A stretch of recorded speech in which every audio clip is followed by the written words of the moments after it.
A new domestic energy price cap for England, Scotland and Wales will be announced tomorrow. Right, we can speak now to energy expert and the Eden Project's Director of Sustainability from 2001 to 2007, Chris Hines, MBE. Thanks so much for coming on the programme. Good morning. Thank you. Pleasure. And obviously, condolences to all the people in Liverpool who were affected by that crime. Indeed. Thank you very much for that and for coming on. And this cost of living crisis that we're facing now, that we've been talking about for a while and is affecting real people, real lives right now. What are the kind of things that can be done to help now?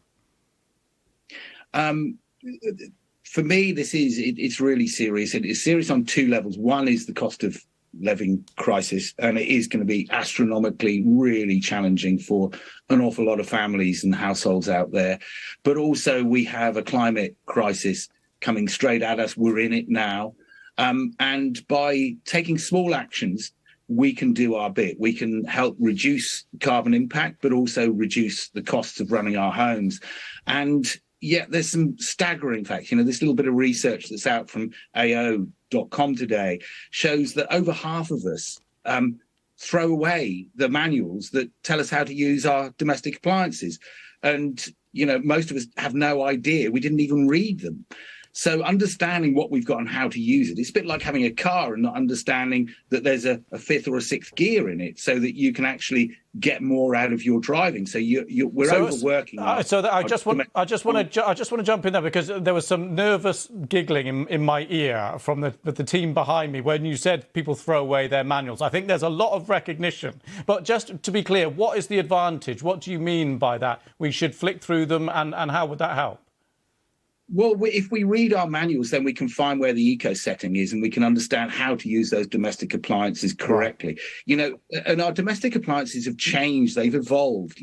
We can run, apart from the really dirty ingrained washes, we can run our washing machines at 30 degrees, not 40 or not 60, because they're really good at doing washing now. They're far more water efficient and they're far more energy efficient. So, making sure the washing machine is full is another one. Can we get more washes out of our jeans and our clothes that we're wearing? I'm not saying underwear, wash that as you need, but we can do these things and we can change our habits. We still live in a world where we walk around and not turn off lights and simple things like that. And when we go to bed at night, we don't go around our rooms and we don't flick off all of the standbys at the wall.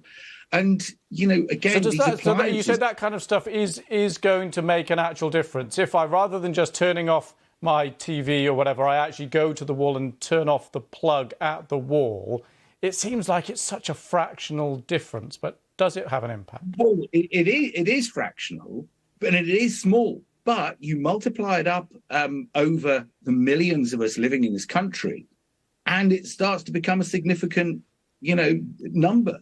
And I think that's the thing, we're all small parts of, there's 7 billion of us living on the face of this planet. And if we all make these small changes, then we can make positive change happen. And it's being part of a team going forwards and doing that. And, that was one of the things that we always used to encourage at Eden, for all the 1.9 million visitors to go out and help drive and be ambassadors for a positive connection with our planet.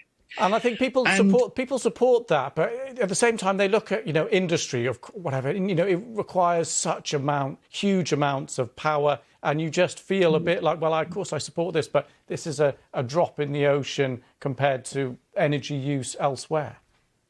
So there's two things there, and I absolutely understand that, and there's a deal. If we do our bit, if we, as citizens of the planet and of this country, make those small changes and we do our best, then absolutely the onus is on companies, big businesses, some of the energy companies, but also government to provide the leadership and provide those real changes to make difference happen. And, even a tiny little one that I would ask all weather presenters to do is, is today a good day to do your washing? can you, dry your clothes? If you've got a space outside and you're privileged enough to have that you can dry your clothes. Today is a perfect drying day in Cornwall and the West Country because there's a brilliant source of renewable energy, i.e. the wind and sun, free, that will make that change happen. And that's the kind of mentality we need to see. But absolutely, if we're going to do our bit, the onus is on government and big business to match up and step up and do theirs as well. Fascinating stuff. Chris Hines, thank you so much for coming on. Really interesting to talk to you. And the next time I have a weather presenter in the studio, I will mention it to them. Thank you. Brilliant. Pleasure. Thank you. Take care. Right. Carol isn't with me, but she does have the weather. So let's catch up with that.